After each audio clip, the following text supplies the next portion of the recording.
रूस के खातिर जापान से भिड़ा भारत, लिया ऐसा फैसला कि रूस भी नहीं उतार पाएगा भारत का एहसान, बोला thank you India.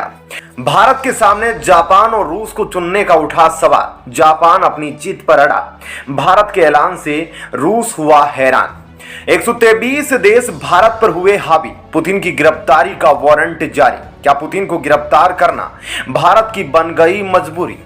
United nation को लेकर भारत ने उठाए ऐतिहासिक कदम, स्थायी देशों को दिलाई औकात।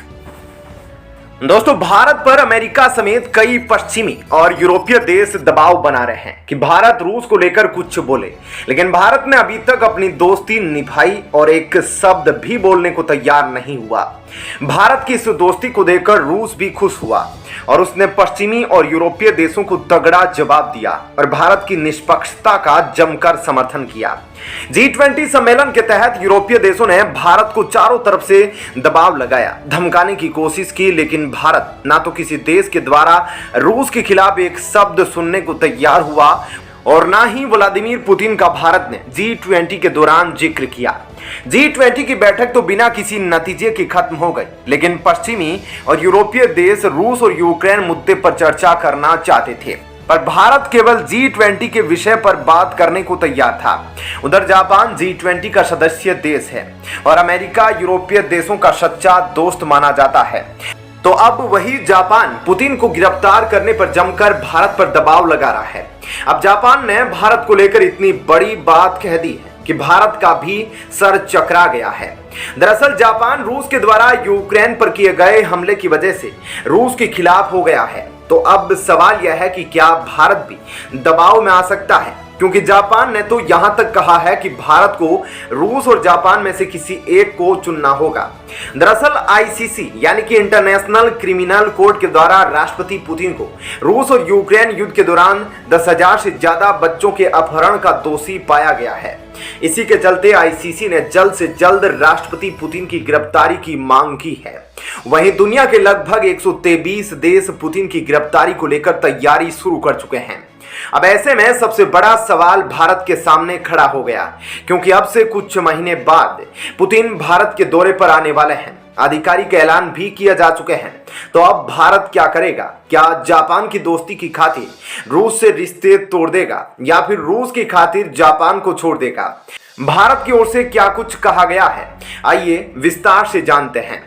दोस्तों, पिछले साल फरवरी के महीने में रूस और यूक्रेन के बीच युद्ध की शुरुआत हुई थी।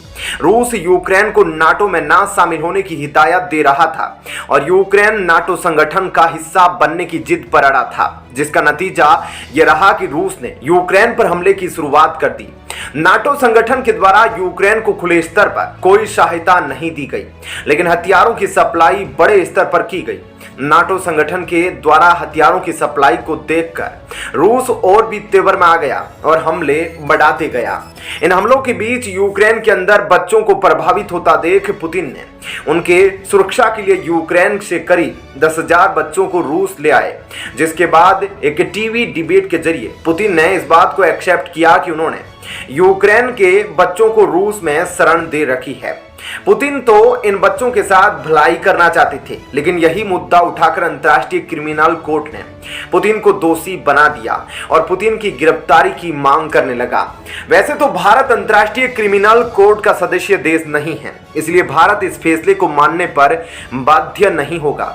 यानी कि पुतिन भारत के दौरे पर आ सकते हैं तो उनको कोई हाथ नहीं लगा सकता। लेकिन इस बीच अभी हाल ही में जापान के प्रधानमंत्री भारत के दौरे पर आए, जिसके बाद ब्लूमबर्ग में छपी रिपोर्ट के मुताबिक जापान ने भारत से कहा है यदि भारत पुतिन को गिरफ्तार करने में मदद नहीं करता है तो अब भारत को रूस और जापान में से किसी एक को चुनना होगा।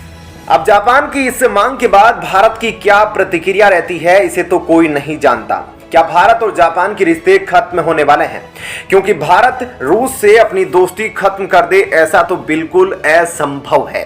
अगर जापान के स्थान पर अमेरिका भी यह बात कहता तब भी भारत रूस को ही अपना पार्टनर बनाता, क्योंकि आज जितने भी देश भारत से इज्जत में पेश आते हैं यही देश पहले कभी भारत का विरोध किया करते थे। यही अमेरिका आज भी भारत के खिलाफ जाकर पाकिस्तान की सैन्य मदद करता है और आर्थिक मदद पहुंचाने पर पीछे नहीं रहता। वहीं जापान भी भारत के परमाणु परीक्षण का जमकर विरोध किया था। वहीं जापान ने भी भारत के परमाणु परीक्षण का जमकर विरोध किया था। वहीं बात की जाए यूक्रेन की, तो अभी तक जितने भी पाकिस्तान की ओर से भारत पर हमले हुए हैं उनमें ज्यादातर हथियार यूक्रेन के ही थे। यूक्रेन ही भारत के परमाणु परीक्षण का जमकर विरोध किया था और भारत पर आर्थिक प्रतिबंध लगाने की मांग की थी। तब जाहिर सी बात है कि कभी भी भारत इन सब देशों के चक्कर में रूस को छोड़ नहीं सकता। वहीं अभी तक भारत की ओर से जापान के इस मांग पर कोई आधिकारिक ऐलान नहीं किया गया है। बहरहाल दोस्तों, आगे बढ़ते हैं दूसरी खबर की ओर और आपको बताते हैं एक और महत्वपूर्ण खबर के बारे में। लेकिन उसके पहले आप कमेंट करके जरूर बताएं कि भारत के लिए रूस से ज्यादा अहमियत रखता है या फिर जापान। दोस्तों, आप जानते होंगे कि यूनाइटेड नेशन में रूस, अमेरिका, चीन, ब्रिटेन और फ्रांस, इन्हीं पांचों देशों को किसी भी स्टेप को यूनाइटेड नेशन में उठाए जाने का अधिकार प्राप्त है। भारत पहले भी कह चुका है कि यूनाइटेड नेशन व्यक्तिगत उपयोग के लिए नहीं बल्कि पूरी दुनिया के लिए काम करने के लिए बनाया गया है। पर दुर्भाग्य है कि यूनाइटेड नेशन का इस्तेमाल इसके स्थायी देशों के द्वारा अपने हितों को साधने के लिए किया जाता रहा है। वैसे तो यूनाइटेड नेशन के अंदर 193 देशों को शामिल किया गया, जिनमें से 5 स्थायी और 10 अस्थायी देश भी शामिल है। इन देशों में सबसे बड़ा दायित्व स्थायी देशों को दिया गया कि वे दुनिया में शांति व्यवस्था को कायम करने के लिए काम करेंगे। लेकिन इन स्थायी देशों से ज्यादा भारत यूनाइटेड नेशन को चलाने पर काम कर रहा है। जिन कार्यों को स्थायी देशों को करना चाहिए उन कार्यों को भारत कर रहा है। हर तरीके की मदद भारत यूनाइटेड नेशन को पहुंचाने का सिलसिला जारी रखा है। अब इसी कड़ी में भारत ने एक ऐसा कदम यूनाइटेड नेशन के अंदर उठाया है जिसकी खबर पाकर स्थायी देशों में ऐसी खलबली मचने वाली है। इसी कड़ी में भारत ने 159 बुलेट प्रूफ स्वदेशी रूप से विकसित वाहनों को यूनाइटेड नेशन को सौंप दिया है। भारत ने एक बार फिर से दिखा दिया कि भले ही मौजूदा वक्त में भारत यूनाइटेड नेशन का हिस्सा ना हो, लेकिन फिर भी यूनाइटेड नेशन के महत्व को पूरी दुनिया में बनाए रखने के लिए अपनी ओर से हर संभव मदद दे रहा है। यहाँ पर स्थायी देशों की दोहरी नीति देख ऐसे मौके पर भी भारत का खूब वाहवाही करते हैं, लेकिन जब यूनाइटेड नेशन रिफॉर्म और भारत को वीटो पावर दिए जाने की मांग की जाती तो यही देश फिर खामोश हो जाते हैं। भारत के द्वारा भेजे गए इन वाहनों में काफी एडवांस तकनीक लगाई गई है। इन वाहनों में ऐसे टायर का इस्तेमाल किया गया जो किसी भी विस्फोटक का आसानी से सामना कर सकते हैं। केवल भारत यूनाइटेड नेशन में अपने जवानों की तैनाती नहीं करता, बल्कि उसके साथ साथ यूनाइटेड नेशन के द्वारा अलग अलग देशों में तैनात किए गए जवानों की चिकित्सा से जुड़े कार्य भी देखता है। भारत ने अब तक United nation peace keeping mission में सेवा के दौरान 175 जवानों को खो दिया है। लेकिन दुर्भाग्य है कि जब भी भारत स्थायी सदस्य बनने की मांग करता है तो चीन अपने वीटो पावर का इस्तेमाल करते हुए प्रस्ताव को खारिज करा देता है, जबकि चीन से कहीं ज्यादा भारत यूनाइटेड नेशन को हर तरीके से मदद पहुंचाने का काम करता है ताकि यूनाइटेड नेशन के साख में कोई कमी ना आए।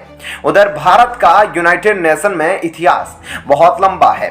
1948 से दुनिया भर में स्थापित 71 यूएन पीस कीपिंग मिशन में 2,53,000 भारतीय जवानों ने अपनी मदद की है। ऐसे में क्या कहना है आपका इस खबर पर जरूर बताइएगा। धन्यवाद।